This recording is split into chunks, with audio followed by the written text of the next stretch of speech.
გუშინდელ ვიდეოზე ზოგმა ვერ გაიგო რა ვიგულისხმე, ეგონათ რომ რადგან თქვი შეიცვალე მეთქი, უნდა შევიცვალოთ უარესობისკენ, ეს არ მიდგომს, უნდა შევიცვალოთ უკეთესობისკენ. ეხლა ნახეთ, როდესაც ვსაუბრობ რა ენერგიის წარმომადგენელი ხარ, რა ვიბრაციაც გაქვს, იგივე სიზიდე. ეხლა რას ნიშნავს ამ ყველაფერს აგიხსნით. ნახეთ, რასაც ფიქრობ, ნახეთ, თუ ფიქრობ კარგად, რასაც ფიქრობ,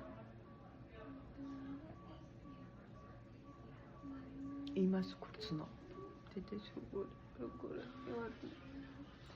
რასაც ვფიქრობ, იმას ვგრძნობ. რასაც ვგრძნობ, ის ემოცია ამახსოვრდება სხეულს. სხეულს რა ემოციაც აქვს დამახსოვრებული, იგივე ვიბრაციის ხვდები, იგივე ენერგეტიკის წარმომადგენელი ვარ. ანუ მეცვლება, აურა, რა ვიცი, რაც გინდათ ის დაარქვით. მეც იგივე ენერგეტიკას. ანუ ნახეთ, ან ვარ ეხლა ნახეთ, როდესაც რო შეხედოთ ხოლმე, მაგალითად, დიდ ფულს ჭირდება უდიდესი ენერგეტიკა. ამიტომ არის როგორ ხვდები ეგრევე, რომ მაგალითად ადამიანი დიდი, მაგალითად, რაღაცას წარმოადგენს, დიდი ფულის პატრონი არის და ასე შემდეგ, იმიტომ რომ უდიდესი ენერგეტიკა აქვს. ანუ აი ესეთი ადამიანი ასე არ შემოვა. ესეთი ადამიანი ესე არ იქნება. ესეთი ადამიანი, იმიტომ რომ ფულს უნდა დაცულობა. აი ამან რა უნდა დაგიცოს. ფული არის ქალის ენერგეტიკა. ამან ვინ რა უნდა დაიცვას, ხო? ფულს უნდა ქალის თავს ვერ დაიცვას. ფული არის ქალის ენერგეტიკა. ქალს რა პირველი რა არის? დაცულად უნდა იგრძნოს თავი. ამიტომ უძლიერეს ენერგეტიკის წარმომადგენელთან არის უდიდესი ფული. მიყვარხეთე. იმიტომ დაცულად გრძნობს თავს. ნუ კიდე სხვა კომპონენტებიც არის, რა თქმა უნდა, მაგრამ ეს არის უმთავრესი. ამიტომ ნახეთ, როდესაც აი მაგალითად ცხოველებში, ცხოველებში როგორ არის ლიდერი ასეთი არ არის. ლიდერი ეს წინ და მიდის. ოპა. აი ესეთი თუ არ ძლევს, შეჭამს ყველა და სხვა გახდება ლიდერი. ამიტომ უდიდესი ენერგეტიკა აქვს. ანუ ცხოველები არსო ვერბალური კომუნიკაცია არ აქვთ, მათ აქვს სხეულის ენა და სხეულებრივი ენა როგორი არის? აი ახლა მე თავდაჯერებული, ხო? ანუ მრწამს და მჯერა იმის, რასაც გეუბნებით. იმიტომ რომ მართალს ვამბობ. რო არ მჯეროდეს, ესე დავიწყდები. აიცით რა ენერგეტიკა. დაიჯერებდით ახლა ამ ყველაფერს. ენერგეტიკა. ნუ არ. ამიტომ ჯერა საკუთარი თავის ზეწამს გამზარდა, გამომწორთნა ამ ცხოვრებამ, გამაძლიერა.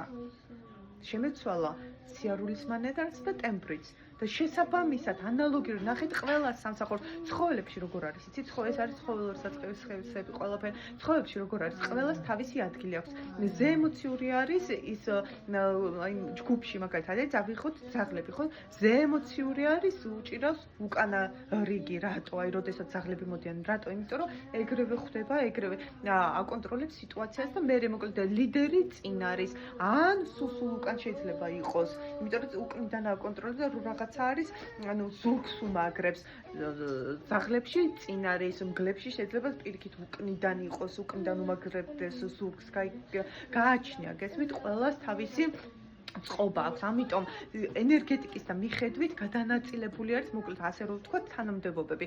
აქაც ჩვენ ახლა მაგალითად ჩვენ უკვე გადარჩენის რეჟიმში ვართ, თუმცა საკვებისთვის არა, რამ ჩაანაცვლა, ფულმა ჩაანაცვლა, ხო? ეს რომ მივდიოთ და ვკლავდით, ეხლა მოკულს ვყიდულობთ, ფულმა ჩაანაცვლა ეს ყველაფერი, გადარჩენის რეჟიმი ეხლა ქვის ხანაში, სხვანაირად იყო, ახლა სხვანაირად არის. სად არის აქ შემოქმედი? აი ამ ამას შიში და ყველაფერს, რა ამ დაბლებს ჩვენ ენერგიას, ჩვენ ვიბრაციას, შიში ურწმუნობა ღმერთზე არ მინდობა და ილუზორული კონტროლი. თითქოს ვაკონტროლებთ რამეს ან ვინმეს. არარეალისტური წარმოდგენები ამა წუთის სოფელზე. გახლავთ მიზეზი არასწორი ცხოვრების. შესაბამისად, ნახეთ, ყველა სამსახურს, ყველაფერს აბსოლუტურად აქვს თავისი ვიბრაცია. რასაც ფიქრობ შენსაც თავზე, რასაც ამბობ სხვაზე, ნიშნავს იგივეს ფიქრობ საკუთარ თავზე. სხვაზე ამბობ მახინჯი, ნიშნავს რომ შენ თავზე ფიქრობ, რომ მახინჯი ხარ. სხვაზე ამბობ ლამაზი, უპირობო სიყვარულით, უკარგესი, უჭკვიანის ნიშნავს, რომ ანალოგიურს ფიქრობს შენ თავზე. გესმით? და ანალოგიურ რასაც ფიქრობ, იგივე სამსახური გექნება, იგივე წრე გეყოლებათ, ასე შემდეგ. ახლა ხვდებით რას გულისხმობ? შენ თუ შენ თავზე ავად საუბრობ, ავადმყოფობაში იქნები. იმიტომ რომ ამ ვიბრაცია, ავადმყოფობის ვიბრაციაზე ხართ. აი რო ავიღოთ მაგალითად რადიო. რადიოს ვერ დაიჭერ მაგალითად FM 101 და რაღაცა. ვერ დაიჭერ თუ ხარ FM 102-სა და რაღაცაზე. გესმით? უნდა დაიჭიროთ ის არხი, რა სიხშირეზეც არის ის რადიო. თქვენს ანალოგიურად მაგალითად დიდი ფულის სიხშირე, დიდი ფული თუ გნებოთ, დიდი ფულის სიხშირეზე უნდა ახვიდეთ. გესმით? და როგორ პატარ-პატარა რაღაცები პირველ რიგში არ ღალატობ საკუთარ თავს. არ უღალატო საკუთარ მშობელს. რატო უნდა იყოს? ღალატობ მშობელს, ღალატობ საკუთარ თავს.